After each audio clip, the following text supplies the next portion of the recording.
Halo semuanya, selamat datang kembali di Titik Terang. Pada kesempatan kali ini, kita akan membahas topik yang mungkin terdengar sedikit kontroversial, namun sangat penting untuk kita ketahui, yaitu tentang bagaimana menjadi seorang teman sekaligus mata-mata. Mengapa kita perlu membicarakan hal ini? Karena terkadang musuh paling berbahaya justru adalah orang yang paling dekat dengan kita. Orang yang kita percayai dan anggap sebagai teman bisa saja menyimpan niat buruk yang kita tidak pernah duga sebelumnya. Ketika kita berbicara tentang mata-mata, bukan berarti kita harus selalu berburuk sangka atau paranoid terhadap semua orang di sekitar kita. Namun, kehati-hatian adalah kunci utama untuk melindungi diri kita dari potensi bahaya yang tidak terlihat. Kita tidak pernah tahu apa isi pikiran orang lain, niat jahat apa yang mungkin mereka sembunyikan, atau rencana busuk apa yang sedang dirancang di balik senyum dan keramahan mereka. Oleh karena itu, memiliki kemampuan untuk mengamati dan memahami orang-orang di sekitar kita bisa menjadi keterampilan yang sangat berguna. Dalam video ini, kita akan membahas beberapa teknik yang bisa kita gunakan untuk menjadi teman yang baik sekaligus mata-mata yang efektif. Teknik-teknik ini bukan untuk merugikan orang lain, melainkan untuk memastikan kita tetap aman dan waspada dalam setiap situasi. Mari kita lihat lebih jauh bagaimana cara menjadi cerdas, kreatif, bijak, dan efektif dalam mengamati dan memahami lingkungan sekitar kita. Tetap di sini dan simak penjelasan selengkapnya. 1. Jadilah cerdas.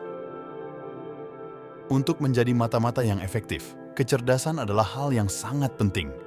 Kecerdasan tidak hanya berarti memiliki pengetahuan luas, tetapi juga kemampuan untuk membaca situasi, menilai karakter orang, dan mengambil tindakan yang tepat. Amati perilaku orang-orang di sekitar Anda dengan cermat.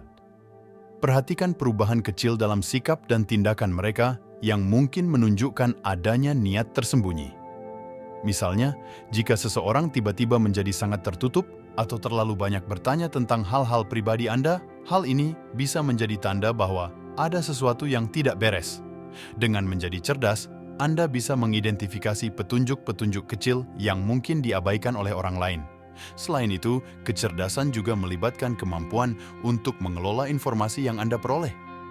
Jangan terburu-buru menyimpulkan atau bertindak berdasarkan informasi yang belum pasti. Analisis setiap detail dengan hati-hati dan pertimbangkan berbagai kemungkinan sebelum mengambil langkah selanjutnya. Kemampuan untuk berpikir kritis dan memproses informasi dengan baik akan membantu Anda membuat keputusan yang lebih baik dan menghindari kesalahan yang bisa membahayakan diri Anda. Ingat, menjadi mata-mata yang cerdas berarti selalu waspada dan bijak dalam setiap langkah yang diambil. 2. Jadilah kreatif.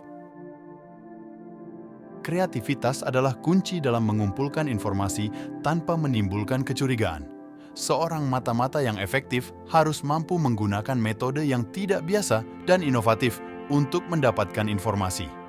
Misalnya, Anda bisa berpura-pura tertarik pada hobi atau minat yang sama dengan target Anda untuk mendekati mereka lebih jauh. Dengan menunjukkan ketertarikan yang tulus, Anda bisa membuat mereka merasa nyaman dan lebih terbuka dalam berbicara.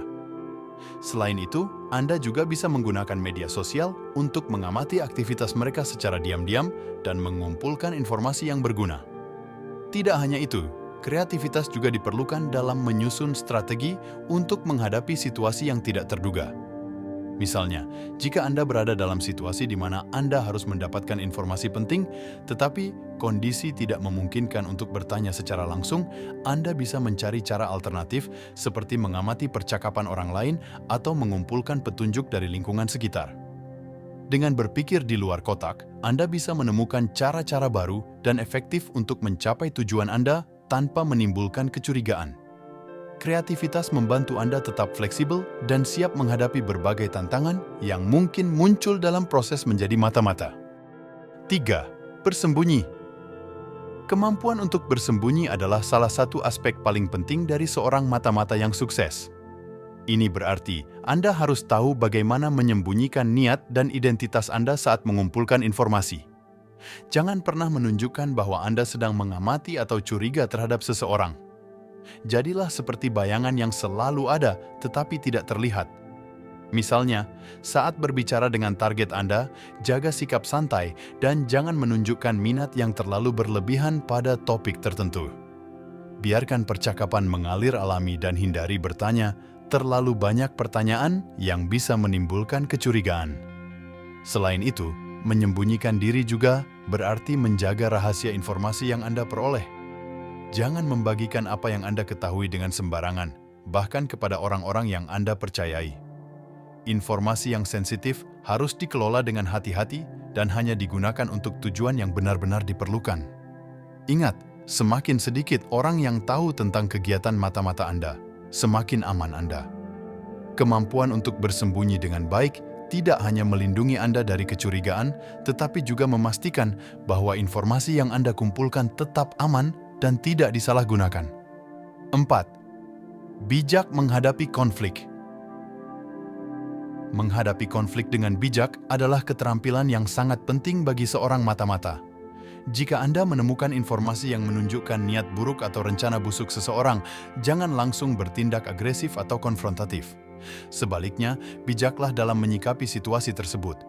Mulailah dengan mencoba memahami konteks dan motivasi di balik tindakan orang tersebut. Terkadang, mendekati mereka dengan sikap tenang dan mengumpulkan lebih banyak informasi bisa jauh lebih efektif daripada langsung menyalahkan atau menghakimi. Konflik yang dikelola dengan bijak seringkali dapat memberikan lebih banyak wawasan dan solusi jangka panjang. Selain itu, bijak dalam menghadapi konflik juga berarti tahu kapan harus bertindak dan kapan harus menunggu. Tidak semua informasi memerlukan tindakan segera. Pertimbangkan dengan cermat konsekuensi dari setiap langkah yang Anda ambil.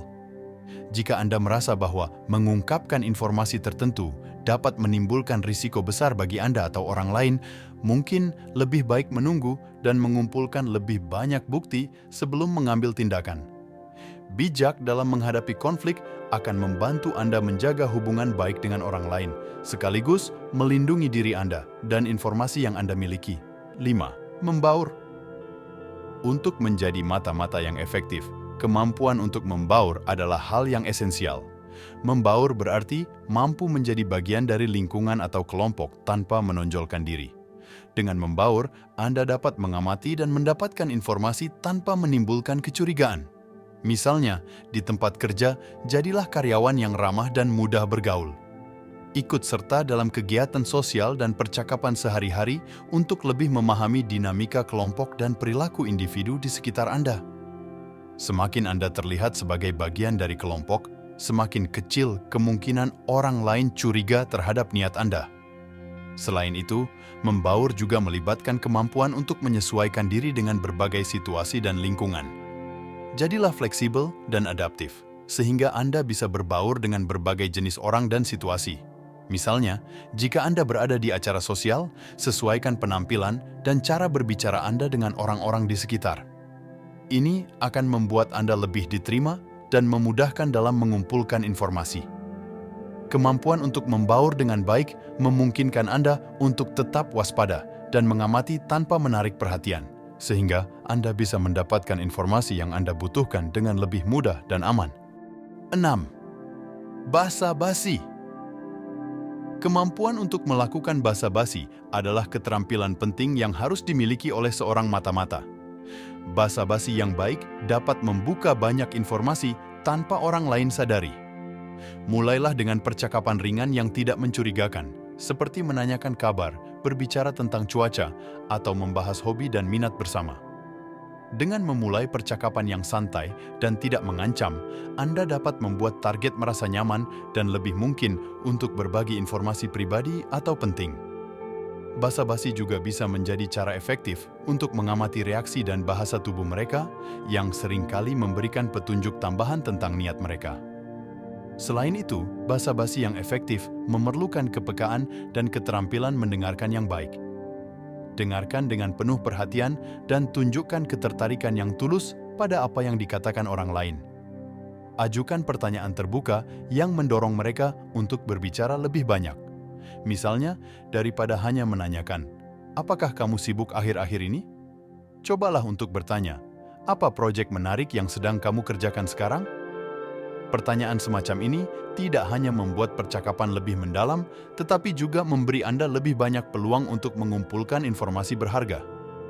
Ingat, tujuan dari basa-basi adalah untuk membuka pintu komunikasi yang lebih dalam dan memperoleh wawasan tanpa menimbulkan kecurigaan. Itulah beberapa teknik yang bisa kita gunakan untuk menjadi seorang teman, sekaligus mata-mata yang efektif.